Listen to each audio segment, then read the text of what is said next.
All right.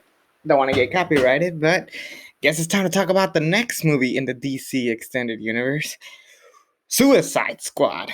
Now, honestly, I was fucking excited when this movie came out. I remembered I wasn't too hyped on David Ayer directing.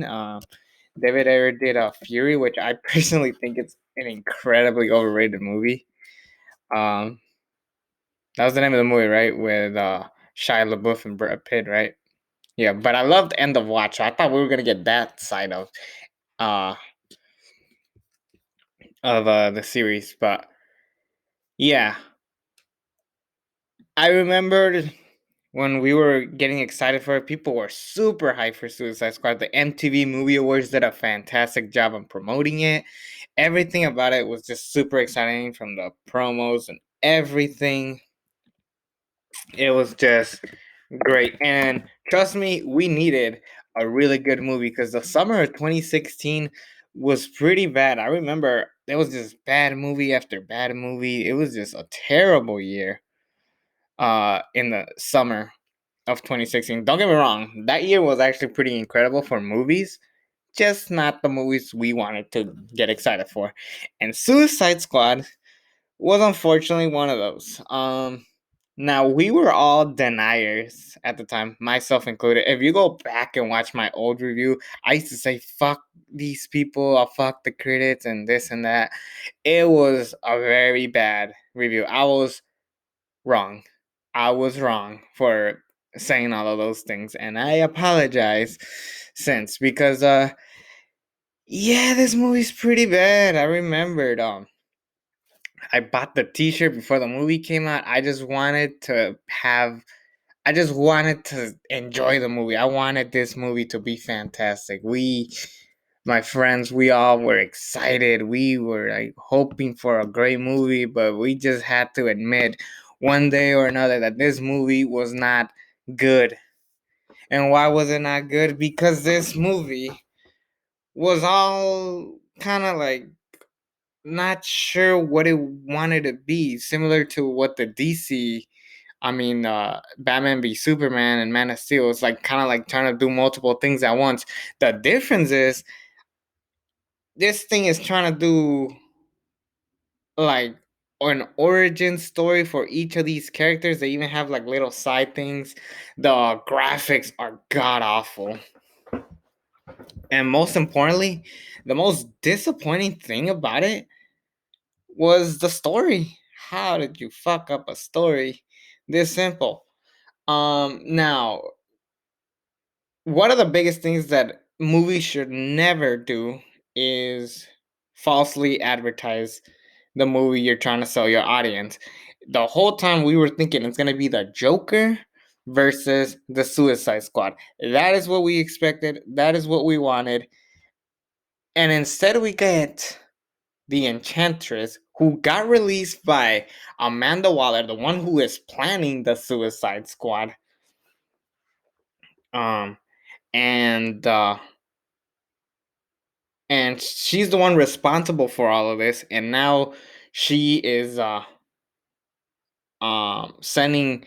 Keep in mind, we live in a universe where Batman, Superman, Wonder Woman, The Flash, who even pops in this movie, they all exist in this universe. And instead of getting someone to fight a goddess, a evil denying woman that could destroy the world, they send in a woman who fights with a bat, a guy who knows how to shoot guns perfectly, a guy who throws boomerangs, a crocodile, and a guy who's too much of a coward to use his fucking powers. That being uh the fire guy. Uh what is it? What is it? Chato Santana, I think it was. Yep, I believe that's who played him. And anyone remember when Slipknot, everybody got all these promos, all these videos, and it was like, oh, what about Slipknot? Wait a minute. He's gonna die. He died. They just needed to kill someone else, which is kind of shady to say the least. But I should have known this was bad because with Enchantress being the villain against these type of characters, it was silly. And why did this movie have to be in New York? Why didn't they get creative? Why didn't they do it in, well, not just in New York, but New York City? Nothing against New York. It's more of like, why did it have to be in the city? Why couldn't it have been? I mean, obviously it was Gotham City, but come on, it was New York City. Uh, but what I'm trying to say is, why didn't we do something out of the blues? Freaking, why don't we go to the Joker's mantle, like a big playground with Joker stuff? That would have been cool. We kind of got that in Birds of Prey, but we're not talking about Birds of Prey. We'll get to that later. But here's how I knew Enchantress was gonna suck ass. Cara Delevingne is playing her. Cara Delevingne is a ugly ass supermodel who fucking blows when it comes to acting.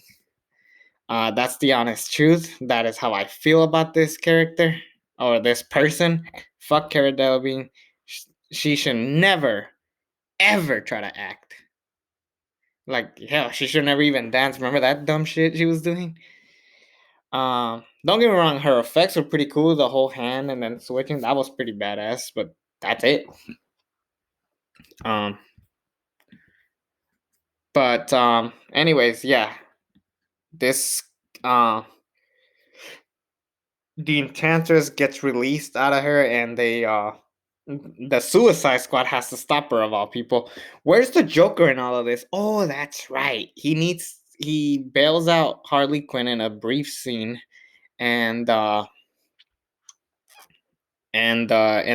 he just kind of never been seen from. They try to play it off that they killed him, but there's no way they were gonna kill the Joker this soon. Like, I mean, they already had the balls to kill Superman, so that's another thing. I accept that they killed Superman. Like they admit that, like, oh, Superman died, so it's like, yeah, no shit, we can't use Superman. But where's Batman? I mean, he is in this movie. Where's the Flash? Where's all these other characters? Like, come on, you couldn't get those guys. They just fucking fought Doomsday. Hello. Like I could see them being like, oh, uh, Bat, Batman is busy recruiting the Justice League. He's busy. No one knows where Batman is. They were just lazy. I don't know what it happened. Like they didn't even do that. But hell, I haven't even talked about the characters. Let's start off with the obvious problem. Will Smith. So Will Smith has not made a good movie in like years. And I'm pretty sure he wasn't gonna plan to. I mean, outside of Bad Boys for Life, uh, up to that point, he hasn't made a good movie. Some people loved Aladdin, but he wasn't even the main focus. The last good movie I could truly say he was in was I Am Legend, and even that movie was all right. That's the best description I could give it. All right. Um. So, I mean, this could have been a cool comeback, but you could tell that that Will Smith is just not feeling it anymore. He's just kind of like toning it in. And one of the biggest problems about Hollywood is that when you have a big name like Will Smith, they remove some of his costume. He never, I mean, he wears it briefly, the like mask, but he should have been carrying that mask throughout the movie. Like, otherwise, why give it to him? Like, just to please a couple of fans? No, you gotta like keep that mask on at all fucking times, boy. The only one who was a legit good character, uh, well, I'll talk about her in a second. And no, it's not Harley Quinn, because I'm gonna talk about her next. Harley Quinn, I think Margot Robbie played a phenomenal Harley Quinn, and that's the reason why they brought her back. But yeah, her story about her loving the Joker is good. That should have been the main focus of the movie, and that's kind of what we got in the extended cut, which was just a couple of deleted scenes from the Joker and Harley Quinn. But that should have been one of the main focus of the storyline, and that could have made sense with the final battle if the Joker was the main villain of this storyline. Um, but it wasn't. Harley Quinn kind of fell off because she wasn't one of the main focuses of this movie. So it was like, who gave a shit? Um, and and one of the better performances that people would agree is Jai Courtney as Captain Boomerang. Yes, the guy from Die Hard 5 was one of the best parts of this movie. He was just entertaining and funny. He just made fun of people. He made fun of Diablo. Oh, there you go. That's his name. Diablo, the guy who sets himself on fire. He dies in the movie. He has this epic fight with the villain, where he just turns into this giant monster, but it doesn't matter because he dies. Didn't really matter. He has a very tragic backstory. It makes sense, and it makes sense why some of these heroes don't want to be heroes. This was the better example of it. But they killed him off, so it's like, oh man, we're not gonna see this character anymore. But fine, I guess. Uh, okay, I'm not gonna lie. Diablo, he was actually pretty cool. But Jack Corney overall was pretty entertaining. Same with Killer Croc. I think some of these characters should have just been like little side characters. But goddamn, I wouldn't lie if I said that my favorite character of this entire movie was Katana, um, who's played by Karen Fukaharu, who is the female in the Boys series, or Kimiko in the Boys. Um, I love her. This girl can act. She is funny. She's entertaining. Uh, and her backstory, that could be a movie in itself. I want to see a Katana movie now. Hell, she should have been on Birds of Prey. I'm pretty sure that movie would have been a million times better if it was Birds of Prey. If she was in Birds of Prey. So yeah, they really did drop the ball with some of these characters. Um, but before I get to the Joker, let's talk about one more character. Rick Flag, who's like the captain of you know, uh, with Amanda Waller. Amanda Waller is the true villain of this story, by the way, whether you guys want to admit it or not, because this woman was the reason for all of this chaos to happen, and it wouldn't have happened without freaking her dumbass like letting shit go. Like, but she was intense and she was evil. She was truly evil. Like, if they fought, honestly, if they fought Amanda Waller, that would have made more sense to the story. But yeah, I think Viola Davis did phenomenal performances. So there's some good performances. There's just some that are just too cringy, like Rick Flag, who I'm gonna talk about next. This guy is supposed to be this big, threatening, evil dude, and I like menacing dude. But Joel Kinnaman is not threatening whatsoever. He's just like a scrunchy little skinny dude. I could play um Rick Flag if they wanted to, but no. Um, And something I hated is who they got for like side character. I can't fucking stand Ike Barinholtz. Why the fuck? And I know he was in a brief cameo, but I can't stand this motherfucker. Like he has the most punchable fucking face in the planet. Like I do not understand why they fucking still cast this guy in movies. Like I like the movie Neighbors, but we could all agree he was fucking annoying in those movies. But a lot of people are wondering, what did I think about the Joker? I remember at the time when we got this, this Home Alone spooky ass ripoff, I said to myself, that looks god awful. I remember the leaked photo of the Joker was awful as shit. People were even questioning if that was the Joker, or they were just like messing with us. Um, but sure enough, that's who he was. This could have made sense like a gangster Joker, and honest to God, they actually got a pretty good cast, which is Jared Leto. Jared Leto and Margot Robbie actually do have chemistry, but this Joker fucking sucked. This Joker was terrible. Um, he's trying to be a gangster. He's trying to be from the streets. He like they literally made him a stereotype of a cholo in the hood. And me who grew up in the hood, what am I saying? Me who grew up in the hood. I am a person who grew up in the hood. And yeah, that is pretty fucking offensive. I would say like that is just no, no, no. And then he's also trying to be like this Jim Carrey, Ace Ventura type of character, and it just doesn't work. He does a terrible way of mixing those things up. If he was just honestly, if you remove the tattoos, you take off the damage shit on his fucking forehead, and you kept him that way. If you just made him like a calm, quiet Joker, it would have been something different, something unique, something better. I could deal with the grills because they could do something like, oh, he's been beaten up by Batman so much he doesn't have teeth anymore. That could have been a cool story. But no, they don't explain shit.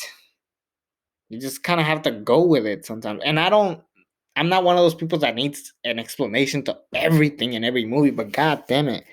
Do we need some better like things? One of the reasons why I was super excited to watch this movie or just watch it overall, like I remember the hype to this movie was great. The trailers look pretty awesome. The soundtrack, that is very important, was amazing. They had Ballroom Blitz by Sweet. This was the first movie to use Queen by Bohemian Rhapsody by Queen. This is the first movie to use it until every fucking movie started doing it. Um, it was awesome. And then they even had their own soundtrack, Sucker for Pain, Purple Lamborghini, I Need a Gangster. They wrote the soundtrack. Like they actually wrote songs for this movie. Um Heathens, that's another one that people loved. I wasn't the biggest fan of Heathens. A lot of people love that song. It's a little bit annoying. And my friends are heathens, they can slow. It gets boring pretty fast. My favorite one, if you're wondering, it's "Sucker for Pain." Out of the original songs that they made, but they really did a terrible job of playing the movies. There's a point where you're just listening to songs. The first 10 minutes of this movie, 5 songs came out, so like 2 minutes a song. Um, I'm not even joking. Like that's how like long it took. Like I don't know that I don't remember exactly the names. I remember one of them was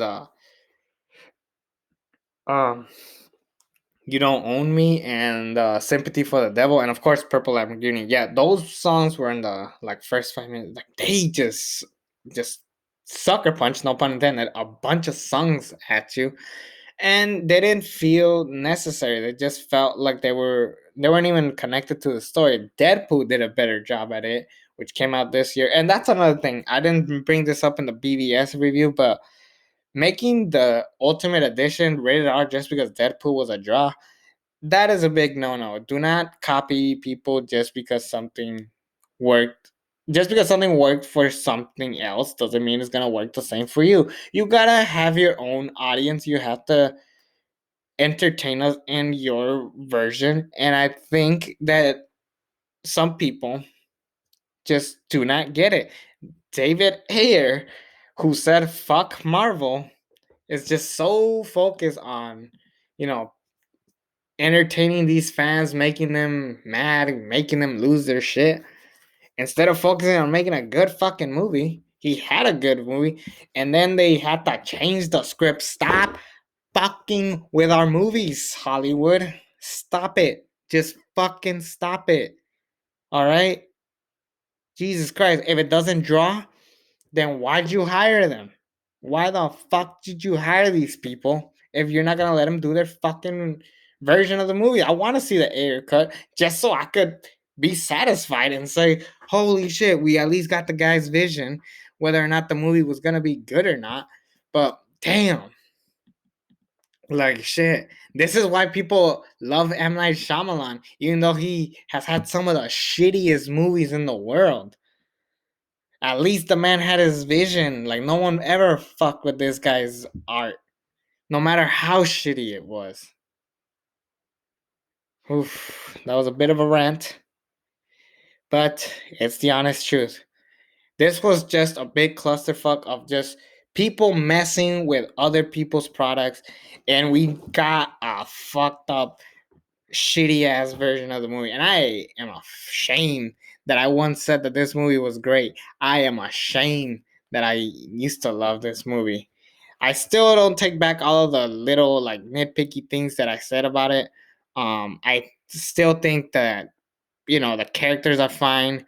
The actors did the best job they could have, but god damn it, I wouldn't lie if I said that this was a big mess. And there is one positive thing about this movie, and that is that this movie killed the shooting beam up in the sky. You know what I'm talking about? Remember when the Avengers had a giant beam shooting up the sky to release a bunch of monsters from in another dimension and from outer space? Yeah, this movie did it too, which is so unnecessary because it's the fucking Suicide Squad. And luckily, this movie they made him realize that every movie had to stop doing it because every movie was doing this. Independence Day, Ninja Turtles twice, the Amazing Spider-Man, freaking Ghostbusters, the female. Yeah, for those of you who thought that the Ghostbusters was a great movie, uh, fuck y'all. The 2006 one, fuck y'all for that one. For those of you who gave it a 74, get the fuck out of here.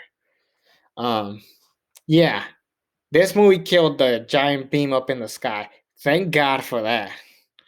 But yeah, this movie really does piss me off. I'm just like, God damn it. I really hate when Hollywood just messes with people's product. And I don't blame anybody like involved in the movie itself, like the people who are actually working on this film and having a passion project. I feel bad for those guys because they wanted to do a good movie. I know Ayer wanted to do a good movie. I know the actors in this movie wanted to make a fantastic movie for us.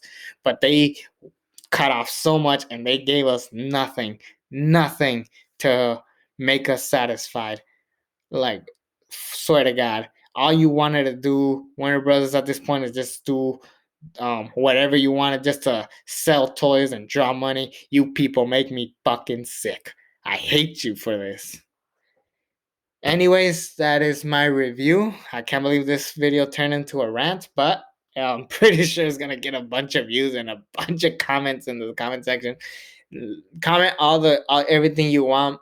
If I block you, it's because you're fucking with me or you're posting like any spam and wanna like be a perverted, sick fuck on the comment section. Those are the people I'm blocking. I never block the real fans, which is all you guys who are sticking around and helping me grow this channel. It's me, the ALE Double X Prince. Subscribe to this channel if you haven't already. And until then, I'm out.